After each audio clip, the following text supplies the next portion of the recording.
the worst minigame in every Mario Party. I'm not gonna waste your time with an intro. All I'm gonna say is that the only prerequisite for this list is that the minigame must be playable during the main mode, which in most cases will be the party mode. So those extra minigames or the boss fights will not qualify for this video. Oh, and by the way, this video won't be censored, so if you're a small child, leave now. With that out of the way, Mario Party 1. When it comes to the first Mario Party, there's a lot of contenders for this list. It's not like there was a handful of games I had to decide between. With Mario Party 1, there's a lot of weird stuff. Blame it on growing pains, but making a 1v3 where all the solo player can do is lose coins to other players is just not a good idea. I mean, this is a minigame selection so flimsy. They've brought back Piranha Pursuit twice. Like, as if to say, among the rest, that's the one worth bringing back. Buried Treasure is a game where the winner is usually the guy who spawned next to the chest. Ground Pound is a game where you're supposed to remember which pegs are flat and which ones are spiked, except you can easily see under the butterflies. Musical Mushroom ends in like 2 seconds, since all it asks players to do is just run to the center. But I think the worst Mario Party 1 minigame is Pipe Maze, which is a 1v3 where the team of 3 doesn't even have controls. Yeah, if you're on the 3 team, you just sit and watch while the single player chooses a pipe to drop the chest in. Each pipe leads to a different player, and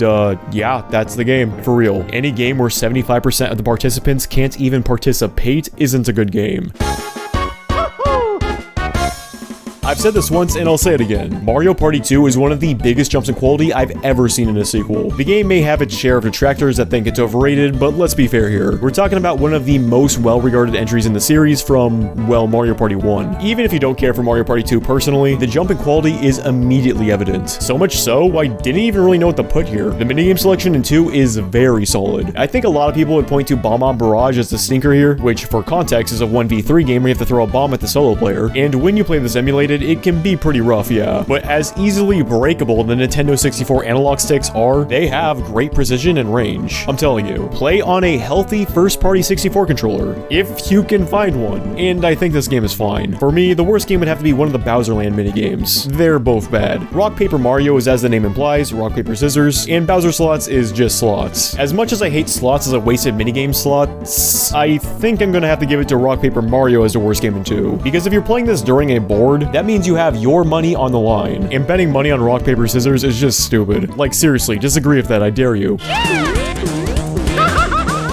70 all-new minigames! Right there on the front of the box. Unfortunately, a decent chunk of them are not great. Handline and Sinker is a pretty infamously bad one. It always goes one of 2 ways. Either all 3 players are caught immediately, or one player will just bounce back and forth between 2 spots. Slot Cinch is already sort of a lame game, but if you're on a team with a computer, it's not even fair because they'll always perfectly match you. I've seen a lot of Beat Goes On haters. Puddle Paddle is Puddle Paddle. End of the line is just 3 coin flips. Not exactly a game that feels good to win. The battle game selection in its entirety is pretty mediocre, especially after 2, which probably had the strongest lineup of battle minigames in the entire series. I can't imagine anyone going crazy for any of 3's battle minigames. Like, oh man, Eyesore? Now that's a minigame. Ironically, this is one of the better battle minigames here. I don't want to shit on 3 too much. There's definitely some great games here, but again, overall, not as solid as 2. Nowhere is that more apparent than with MPIQ. Where do I even start? First of all, if you're playing with human players, what will always end up happening is everyone will just mash the buzz in button to answer the question, not revealing the question, and then just take a shot in the dark. I don't think I've ever played a game of this with friends where that didn't happen. And the reason it does happen is because there's not enough penalty for doing this. I mean, you can't answer the following question, but whoop-de-doo, that's the same penalty for getting the question wrong anyway. What makes this annoying strategy more viable is that these questions are just ass. Like, what's the current record in Dizzy Dingy's Course 2? You're not gonna know that, and your friends that you invited over are especially not gonna know that. When it's not cryptic shit like that, it's the most brain-dead trivia in the world. Like, what's the color of Mario's hat? Or, what Mario Party are you playing right now? This one sucks, everyone knows it, next game. End console.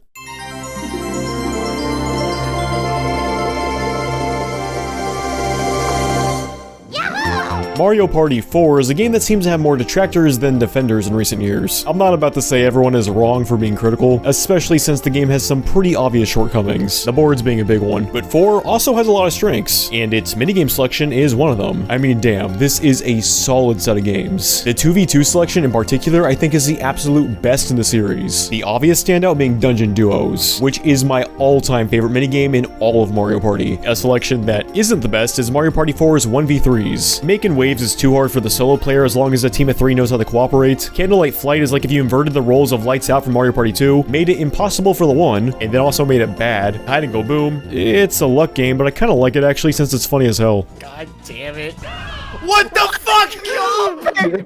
But for me, when I think of a terrible Mario Party 4 minigame, I think of Fish and Chips, which is up there with some of the most unbalanced 1v3s. This is a game where the solo player has a 6-button combo, and the team of 3 all press 1 button, but they can't see what it's gonna be until it's their turn to press it. You would think the single player having 6 buttons opposed to the team's 3 would balance things out, even if they can't see what their button will be. But in practice, this is not balanced at all. As the solo player, you can pump out these button combos so fast because it's all right there, whereas waiting for teammates, and then having to quickly respond to the one button that shows up on your turn is oddly the much harder task, especially since if you press the wrong button, you have to wait for your dude to be sad about it. The team of 3 also have to wait for this slow handoff animation between button presses. Weirdly enough, that repeated animation might be the biggest reason it takes so long to fill the bucket as a 3. Again, on paper, this doesn't sound that unbalanced, but I am certain that anyone who's played 4 will back up my claim here that it's almost impossible not to win as a solo player. Not to mention, being on the team of 3 for this one isn't that fun to begin with.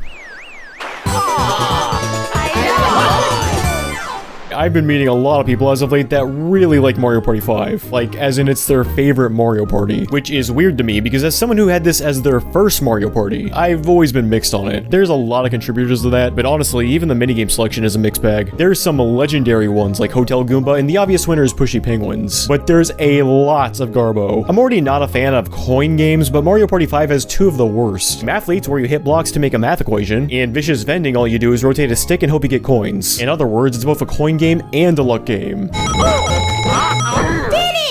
Brilliant. A third of the battle games are luck. A big thing I didn't like as a kid were all the button mashers. In fact, there are more button mashers in Mario Party 5 than in Mario Parties 1, 2, 3, and 4 combined. But the area 5 face plants the hardest are the duel games. There's 15 of them and they're almost all bad. I actually have a suspicion they were a last second edition because the 15 games all share the same 3 backdrops. The sky, a western town, and a factory. Then from there, 4 of them are button mashers. That's already insane. But then 2 are luck, and then 2 more are basically luck. It is such a shit show, and it's not like the stuff remaining is particularly great either. If I had to guess what the fan favorite was here, it would probably be Peace Out, but I personally think both Puzzle Party and Bomb Breakers from the last 2 titles were much stronger. Nonetheless, the game that gets my vote for the worst Mario Party 5 minigame has got to be Get a Rope. I wouldn't say it's the worst in the entire series since it's so short, although I would say it's the lamest in the entire series. In fact, you know what? Yeah, it's short enough. Check it out for yourself.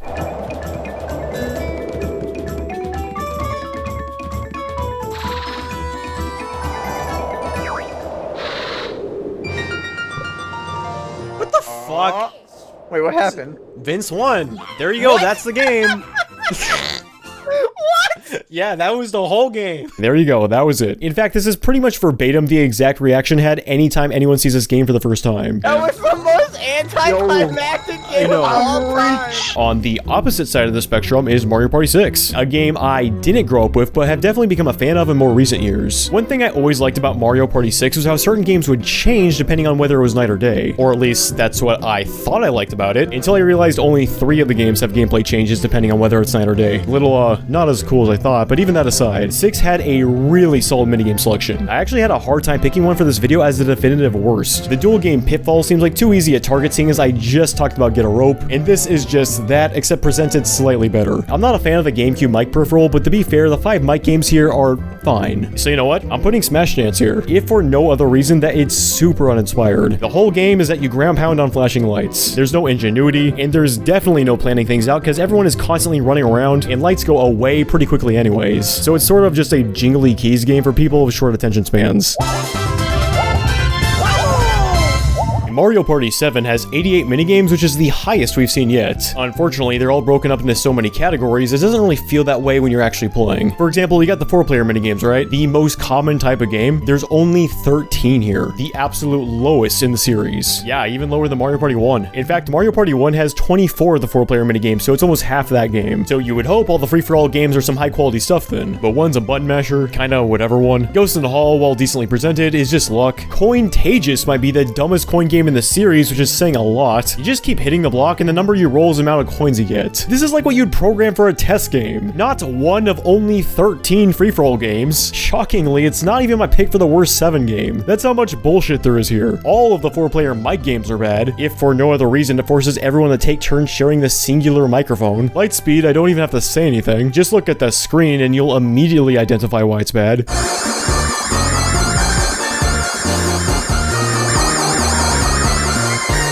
I could go on since there's a lot in 7 I don't particularly like, but I'm just gonna get to my pick. The bonus mic game, which doesn't even have a name. It's just called the bonus mic game. It might seem like this shouldn't qualify, but not only is it playable during the basic party mode, which was the qualifier, mind you, but Toadsworth even refers to it as a minigame. So what this is a space on the board players can land on, and when they do, they play one of 1 mic games. Yeah, that's right. This space is on every single board, and it triggers the same exact minigame every time. Well, that is unless you have mic games turned off, in which case the space is still there, and there's still the animation of Toadsworth going, "Oh, it's time to play a mic game." But then he'll be like, "Oh, actually, it looks like the mic game is turned off, so we won't play one after all." Then there's a pause so your character could be like sad about it. Then he's all, "Well, anyways, back to the game." What was the point of any of that? If the damn mic space is turned off, then just have these turn into blue spaces or something. Why is this game so insistent on wasting everyone's time even when you specifically change the settings to not waste time? But then there's the minigame itself. All you do is remember the small handful of fruit, and then Toadsworth will ask you what is where. That in of itself would make a terrible game because it's baby stuff. Even a 6-year-old would win this every time without fail. The worst part about the game though is that since it's a mic game, and the mic is just awful, you will lose this painfully easy game over no fault of your own. Like this guy on this live stream. Banana. Banana! Yes! Fuck you! Or this poor kid I found in the YouTube video. Grape. What? I said grape. Wow, thanks, game. And I'm being completely honest when I say that I've talked to people in person who have told me almost identical stories to what I just showed. We're allowed to reset once because that was garbage. Between the frequency you'll see this game, how much of a pace breaker it is, the terribly unreliable mic, and then the fact that this isn't even a good minigame to begin with, is why this has to be the worst minigame in Mario Party 7. Grape. Grape. Grape. Grape! Grapes! Grape! Grapes! What the fuck? Before we get to the Wii stuff, let's take a slight detour and talk about the 2 handheld Hudson Soft titles. Mario Party Advance is not really much of a Mario Party, but it is labeled as such, so I thought I'd at least make a brief mention. None of the games in Advance are amazing or anything, but there's nothing too offensive here either. I think I'd say the worst one in Advance is Scratch 'em, because it's literally just a scratch card and nothing more. Mario Party DS's, to this day, even with a total of 6 subsequent games between the 3DS and the Switch respectively, still my favorite portable entry. It's fast, there's not much bullshit, the minigame selection is surprisingly good, there's a few whatever ones like Dress for Success where all you do is tap the body that corresponds to the head above, although the only games I'd call bad are the mic minigames. Running theme, I know. These might be worse than the GameCube ones though, since all you do for any of them is just scream into the mic. All the DS mic games are based on volume instead of vocabulary, so there's really not much variety. The worst of the worst has to be Toppling Terror, where the context of the game is that you are actually screaming into a microphone. Yeah, all this is all 4 players screaming into their DS for 5 seconds straight, and then the winning team is whoever screamed the loudest. This game is like a parent's waking nightmare, and that I mean like literally. It would wake them up in their sleep because their kids are screaming in the other room.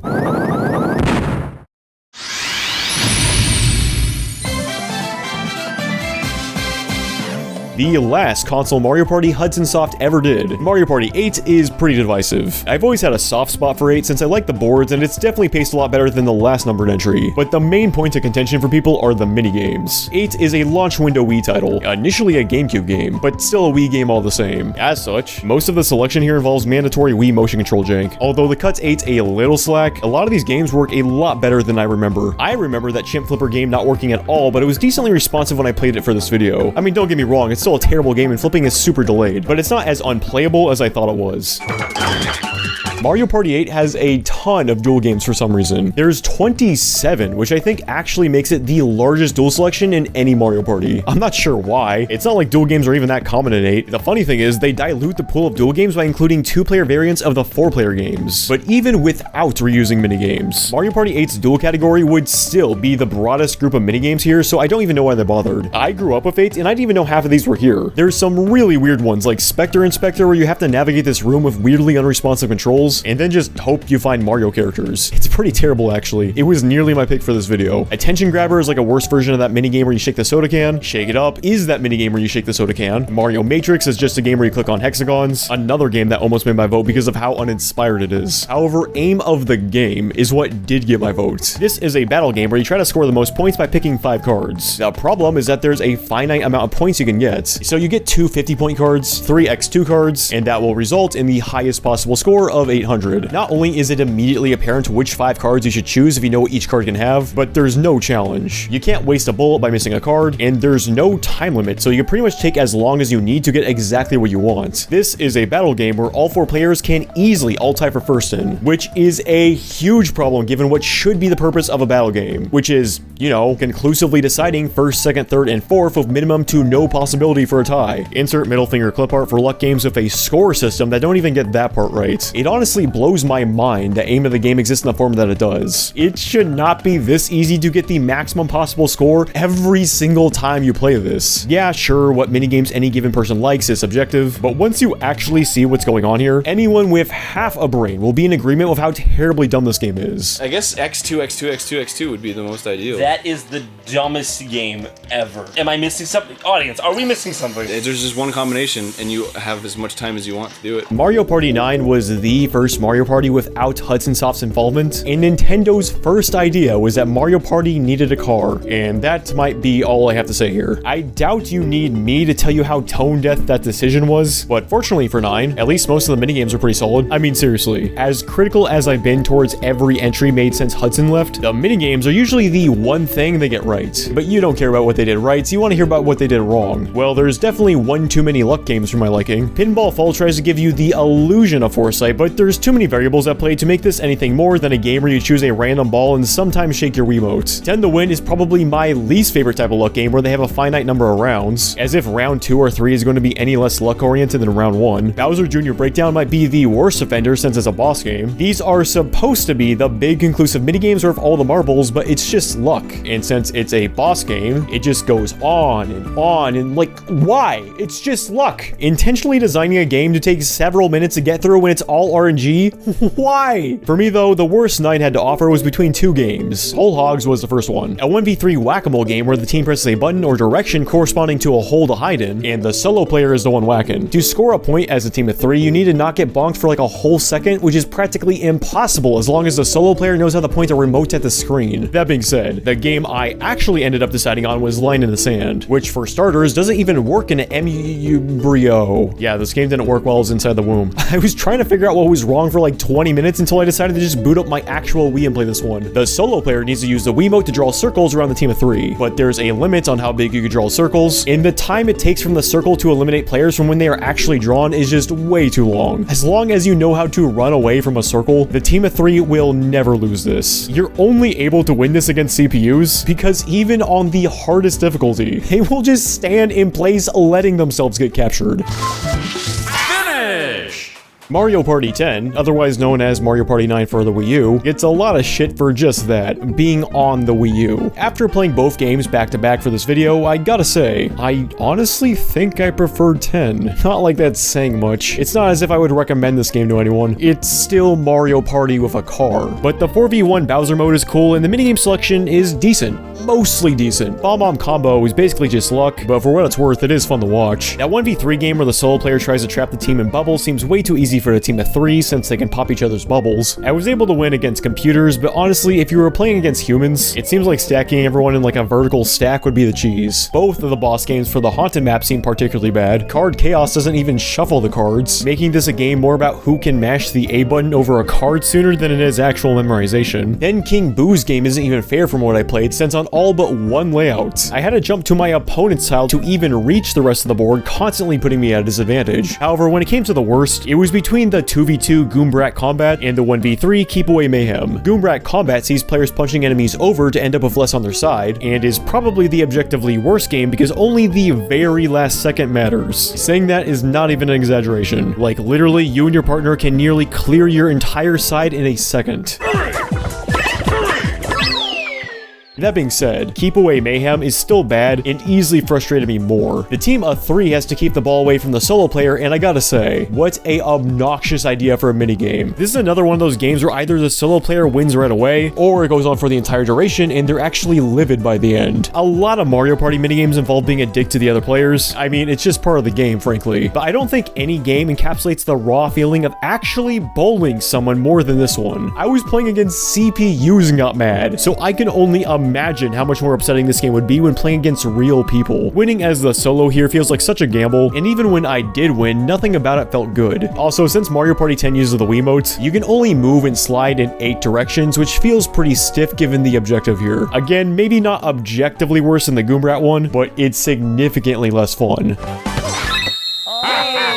On to the 3DS game, starting with my personal least favorite, Island Tour. It is my genuine belief that the only people who would defend this over other entries are those who had a 3DS as their first console, and this as their first Mario Party. Sorry, not sorry, but I hate this one. To the game's credit, however, this is another situation where the minigame selection itself is fine enough. My biggest critique would have to be that there's one too many games entirely based on luck, but otherwise it's not a terrible selection. For me, it was between Puzzle Pronto and Utter Nonsense. Utter Nonsense because it's a dodgy as hell mic game, and Puzzle Pronto because its design is brain dead. The game has 4 different game types, none of which interesting enough to stand on their own, but hey, a different simple game for each round gives us some good variety. Except no, that's not what they did. What it does do is it will randomly pick between the 4 different games, and then that's what you do for all 3 rounds. Like, look at this one. All you do the whole time is tap on slowly moving mushrooms. Or how about this one where all you do is click on the numbers in order? What is this, a game for toddlers? Except no, because this one is for toddlers. You know that toy you give to literal babies where they have to put the correct shape in the corresponding hole? Yeah, that's all this is. Again, if they treated this WarioWare style where each game type is played back to back, and you know, you just do it so you got 4 rounds and each round is one of the 4 games, I think this minigame would have been fine. But as is, this game is the equivalent of handing a phone to a child to get them to shut up. I can't believe I'm about to reference Rick and Morty, but this is like that phone game that Jerry was playing in the background where he's just tapping the balloons. In fact, you know what? I already ranted about it, so fuck it. This is my vote for the worst minigame in Island Tour. Because luck games can be lame, microphone games are almost always unreliable, but Puzzle Pronto felt like someone was directly insulting my intelligence. I mean, seriously, are you seeing this shit? It just looks lazy. Nothing says quality like slowly sliding PNGs of that mushroom render they've been using since 2006. For what it's worth, I actually think Island Tour has decent presentation, but this is definitely the cheapest looking game. Did you know Mario Party Star Rush has the lowest number of minigames in the series since the very first one? I didn't until I booted this up for the video, saw that this game only had 26 normal minigames, and went, huh. So here's the deal, I've been trying my best to avoid putting luck minigames on here because it just seems too obvious, and I don't mind at least one luck game per Mario Party, but you gotta be pretty particular with how you handle a luck game. Honestly, when your whole game is luck, presentation becomes the star of the show. When everything is up to chance, getting players invested is a big deal. Regardless of what you or I may think of a game like Bowser's Big Blast, the reason it became such an iconic minigame is because the pacing is quick, and more importantly, it's stressful, which might seem like a bad thing, but that feeling of impending doom is what makes the game. One wrong choice and it's done for you. So when playing with real players, this one usually gets pretty intense. Conversely, Fruit or Doom might be one of the worst luck-based games ever. It's a game where you pick a door and hope there's a shy guy with fruit and not a chain jump. I alluded to this earlier, but this needs to be repeated. Having a score system in a luck game is just pointless, because it's not like one of those mini games where there'll be like a gold dude that's worth more than like the other dudes, you know, letting you intentionally target something that provides more points. Here, it's all just luck, so trying to implement some sort of scoring system doesn't make sense and just eats up time. I mean, honestly, it's not like you're gonna be like, oh man, I'm falling behind, I gotta really try hard on this next one, because I mean, there is no trying when you're just randomly picking a door, so seriously, just get to the fucking point. Worse is that this game is slow. It's painfully boring, and getting chain chomp doesn't get you out of the game or anything. It just means you don't get points for that round, so it's not even suspenseful. It may be a boring pick, but it's also a boring game, which honestly might be the worst thing a minigame can be.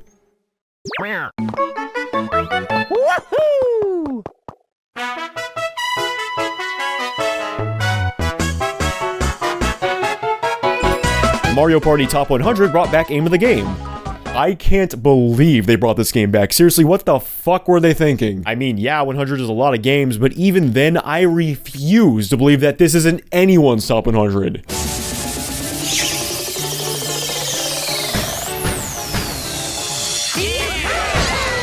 Finally, we've arrived at the Switch titles. Super Mario Party is generally agreed to be the weakest of the Switch entries, but revisiting it for this video? Yeah, it's probably still the weakest. But I actually really like the minigames here, to be honest. In fact, there's only a few that I didn't like. Strike Harder was more reliable than I remember, but it's still just a game where you awkwardly bob your controller. Candy Shakedown is the opposite. A neat idea for a game that was less reliable than I remember. All of the team minigames have inherent balancing issues considering the whole ally mechanic. The most egregious being that tug-of-war button masher, since the winning team will typically just be whichever side had more people, but Super's worst game seems to be pretty unanimous, and that game is Don't Wake Wiggler. So everyone creepily sneaks up on this Wiggler so they can pet it in its sleep, which is already kind of weird, but then the objective from there is to rack up points while petting it, but not pet it too much as to wake it up, which, you know, could be an okay game if there was some sort of indicator of how you're doing. And the Wiggler will briefly flinch, but that's just for show. You could pet this thing and have it not respawn, and then on the very next pet, it'll wake up and you'll lose. As bad as your typical luck game can sometimes be,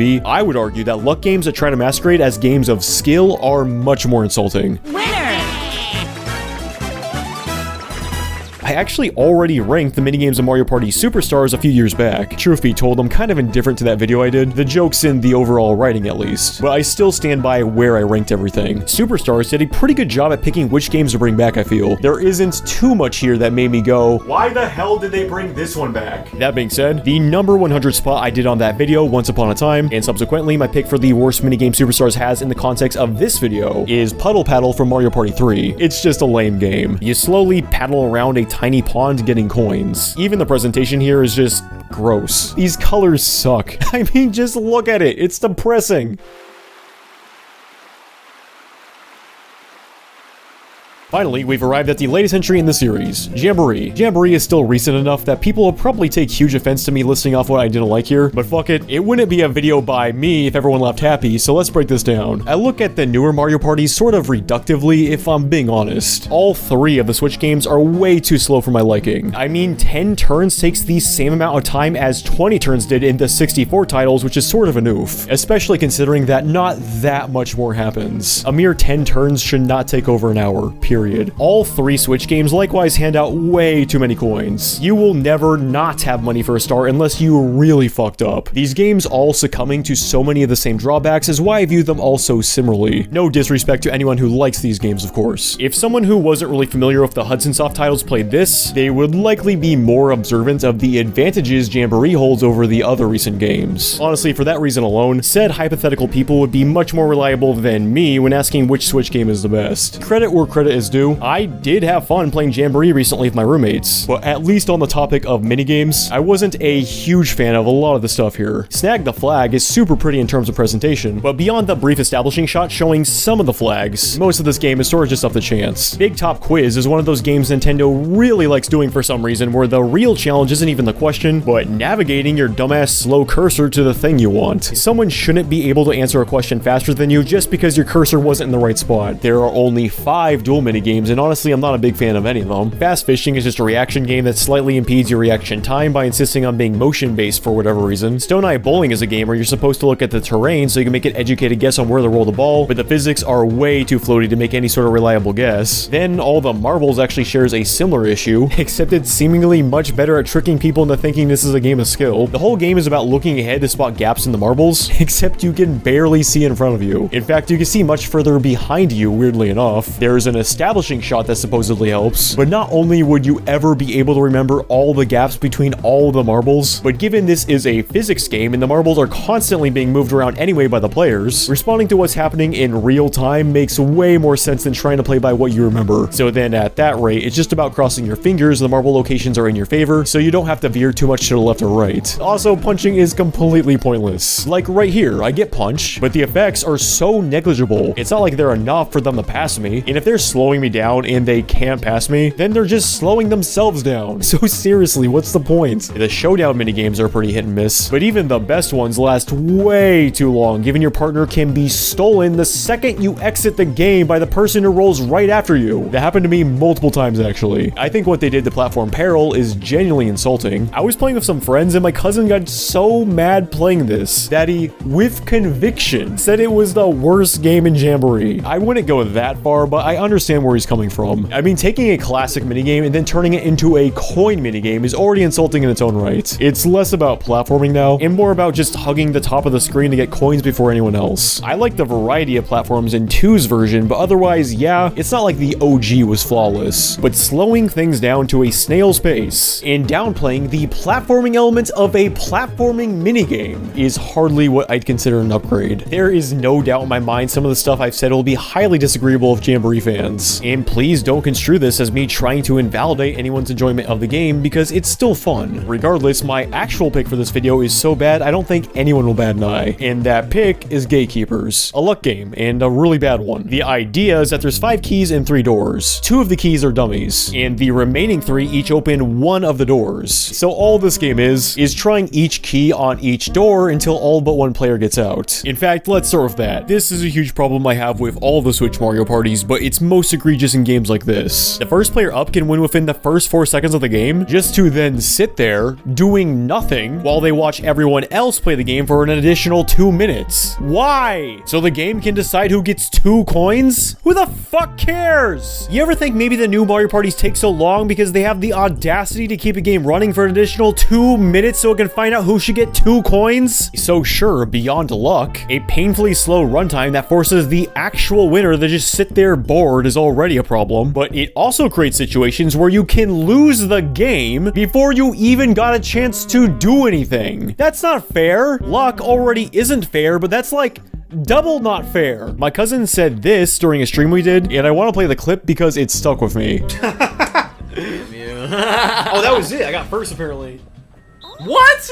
I didn't even get a turn yet. You came in first before I could do literally anything. Any game designed that way is bad. I mean, like, it's true. He's not wrong. For all of the above, this is why Gatekeepers is mine and seemingly everyone else's. Vote for the worst minigame in Jamboree. But what about overall? We've gone through every single Mario Party. Which one had the worst of the worst? Honestly, for my money, it's gotta be either MPIQ from Mario Party 3 or the bonus Mic game from Mario Party 7. MPIQ definitely has a lot more to critique, but in the case of Mario Party 7, making an entire space dedicated to a single minigame, and then this is your minigame, and then it barely works on top of that. As far as which game had the least bad, that would probably go to Mario Parties 2, 6, and maybe Super. I don't know, I was actually pleasantly surprised when I returned to that title's minigame selection. Doing a video where I talk about the worst minigames right after Thanksgiving is pretty ironic. It wasn't planned, I swear. Although, if there's something I am thankful for, and pardon the cliche, but it's all of you that have been supporting this channel throughout the years. So thank you so much for watching, and please enjoy the holidays, because you likely won't hear from me again until next year. But until then, have a good one.